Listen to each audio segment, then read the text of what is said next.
Hi everyone, welcome to my channel. Today I'm going to get out my favorite magazine. If you've seen other videos, you've seen this magazine before. It has beautiful pictures in it and they are a matte finish, so it's just perfect for everything. It is just a country living, modern, rustic magazine, but the pictures are beautiful, and again, it's a matte finish, so I love it.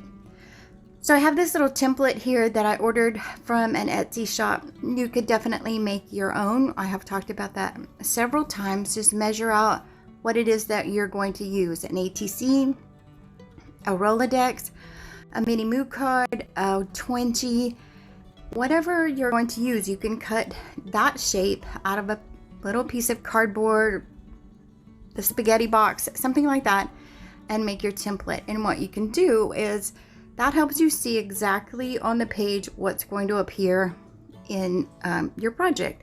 So it just helps you narrow it down and see it better. And again, I've talked about that many times, but this magazine, I could do that all day long.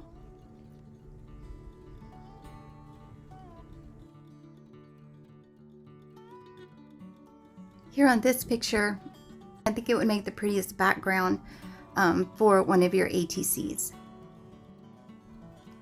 But what this does is give you a great background and a starting point. So you can paint your backgrounds, of course, on your ATCs or Rolodex, whatever you're doing, but to have something fun and just a little creative background, you can go through magazines and work this little method and get some really nice images to start your project with.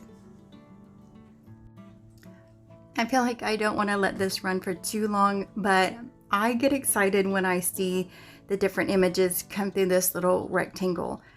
Here we have just plates, but if you used it for your background, and nobody would know it was a plate, right?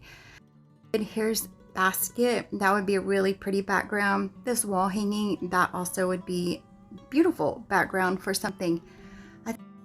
Sometimes if you just go through any kind of magazine, you can isolate images, even if it's just a good housekeeping or something like that.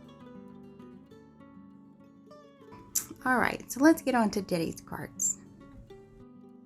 So I'm choosing my backgrounds for my cards, and will you be able to tell that it's pottery piece in the end? Maybe not, but what it does is inspire me.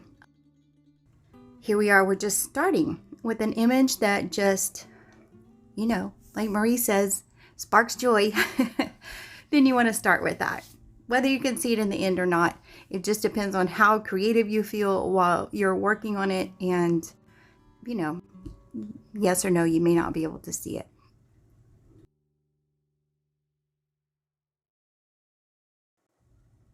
So here I am cutting out my images, and I'm just sticking them with two-sided tape onto pieces of cardboard, like it was probably a macaroni box or something. Now, in an effort to use more stamps, because I was gifted again by Barbara a lot of stamps, and I'm not very good at knowing how to use them, so I wanted to put them on here. I didn't want it really dark black, so I'm just using the Tim Holtz Distress ink in black soot. So, and here, of course, if you know me and my work, a quote goes on just about everything.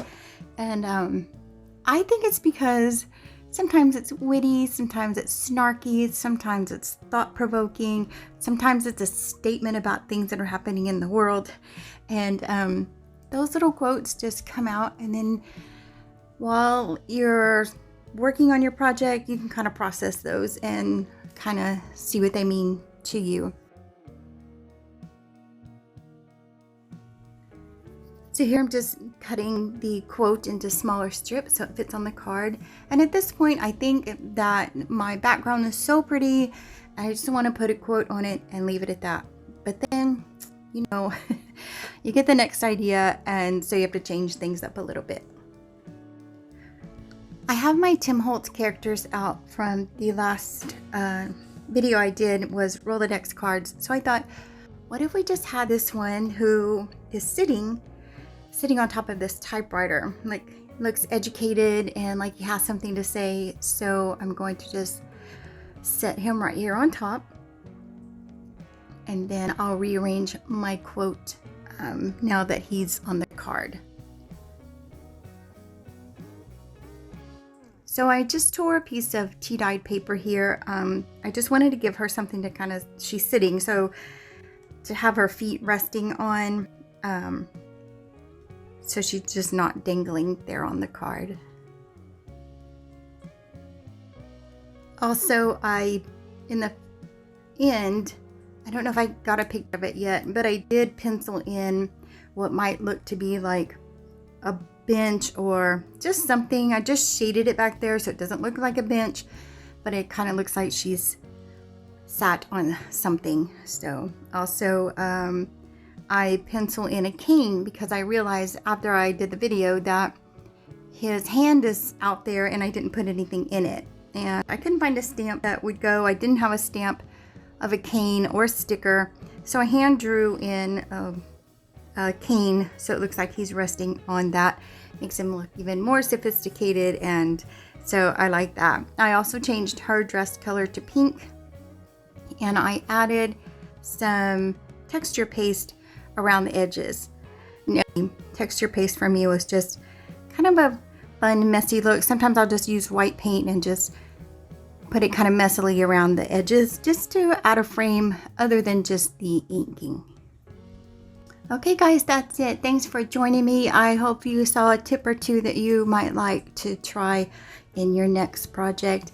And again, the pictures at the end will show you what it looks like when I drew in the cane and kind of shadowed underneath there so it looks like she's sitting on something. See you in the next video. Bye.